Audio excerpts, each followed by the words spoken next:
When Mrs. Tinkerer's brother got sick with cancer, our church gave us this prayer quilt.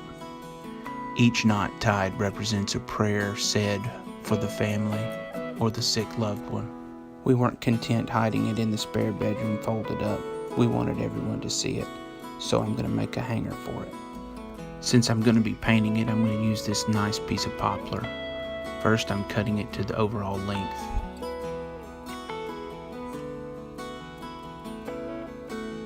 Now I have to rip it down to the correct width.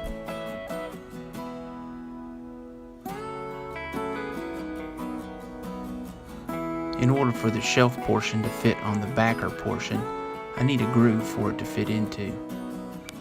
I've added my stacked dado head cutter to the table saw, and right now it's cutting a perfect 3/4 inch width groove for the shelf to go into. And it fits just like this.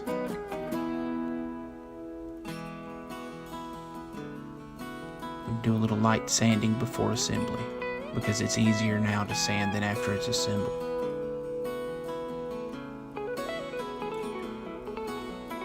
Now let's roughly cut the ends to size.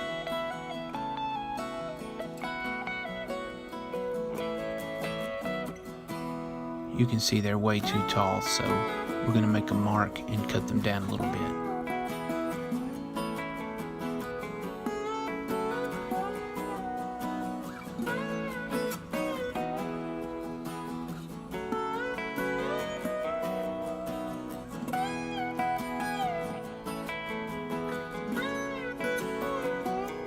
That's more like it. Now let's add a decorative rounded front to these. I'm going to start by freehanding roughly the shape that I want.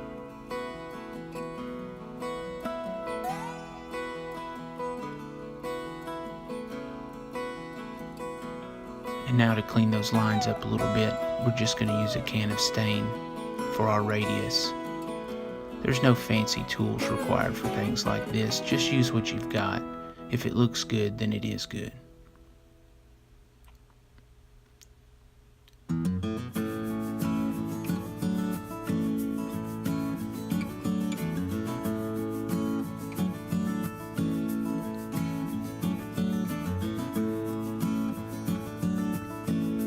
Sometimes it's just trial and error till you get it to look like you want it to look.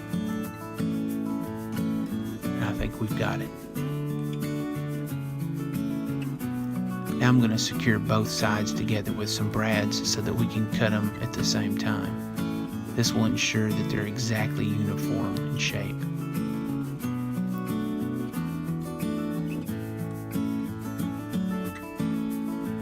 Now to finish smoothing it out and clean up any saw marks, we've got it on the stationary sander.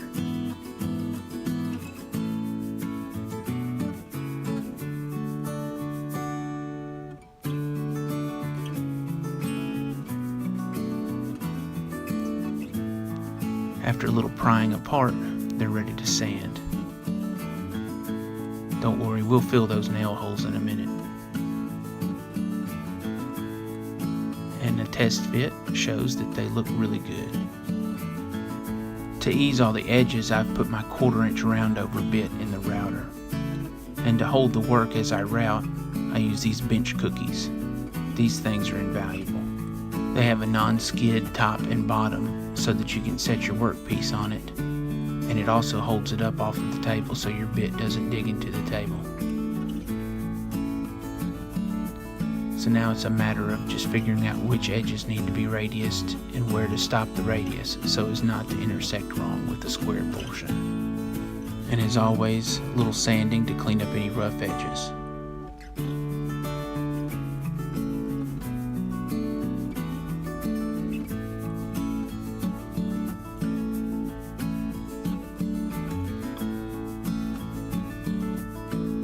Now a little assembly. We're first going to start with some glue in the dado.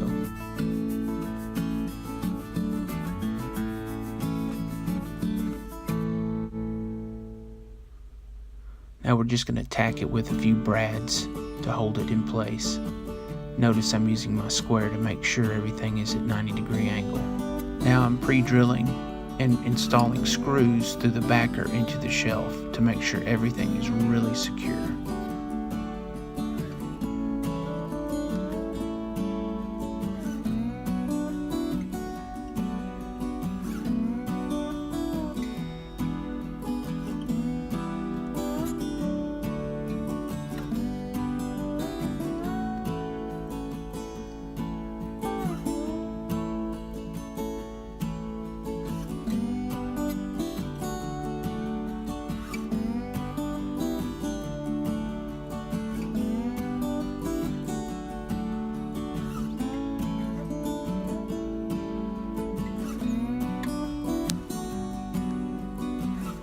that's not going to go anywhere. Now let's attach the end pieces. First a little carpenter's glue.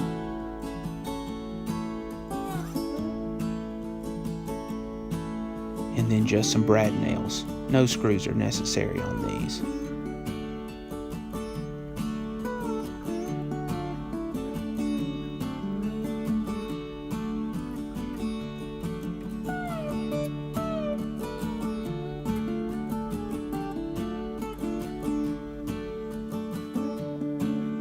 Now we need to make the clips that hold the quilt to the back. I'm freehanding the shape that I want, and I'll cut one out, then use it as a template for making the others.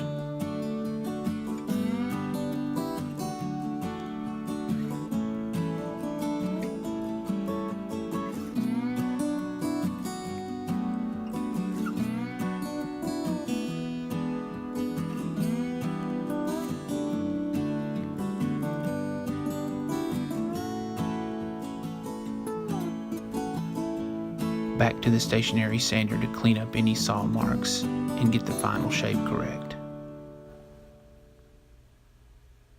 Next to the drill press to put a hole in the center to accept the machine screw that's going to hold it on the backer.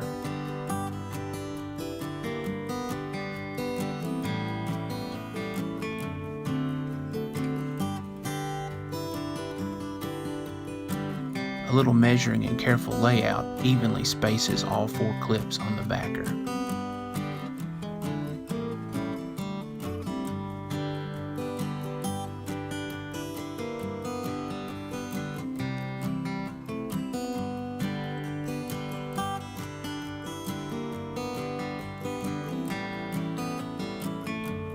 Once that's done, I go ahead and drill the hole for each of the machine screws.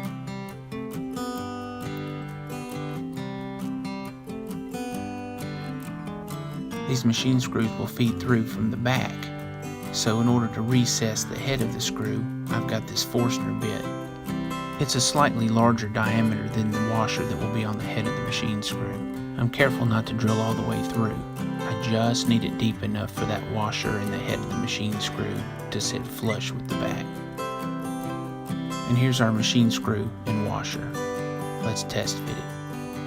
Perfect. Now to fill all the holes. I like to use lightweight spackle when I'm painting a project. You don't have to wait for it to dry if you're using latex paint. And it's non-shrinking, so you don't have to overfill the holes and come back and sand it later. I just make sure the hole is nice and full and then use my fingers to kind of flush it up with the surface.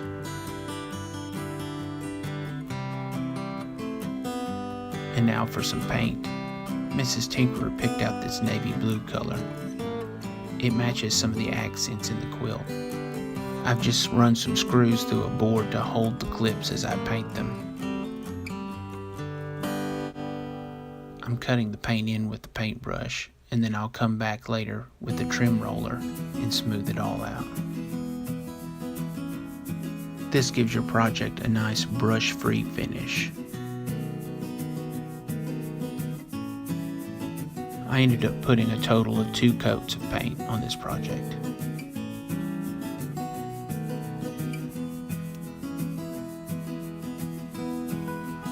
And here we have the finished product. We have this hanging in our hallway. It seemed like the best place for it.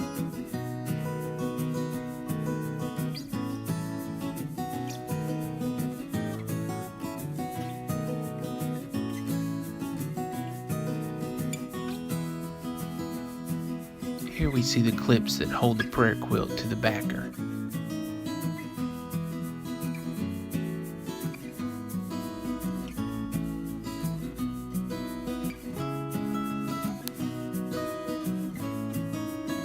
Along the top we've placed pictures of Todd and the family, as well as some memorabilia from his childhood.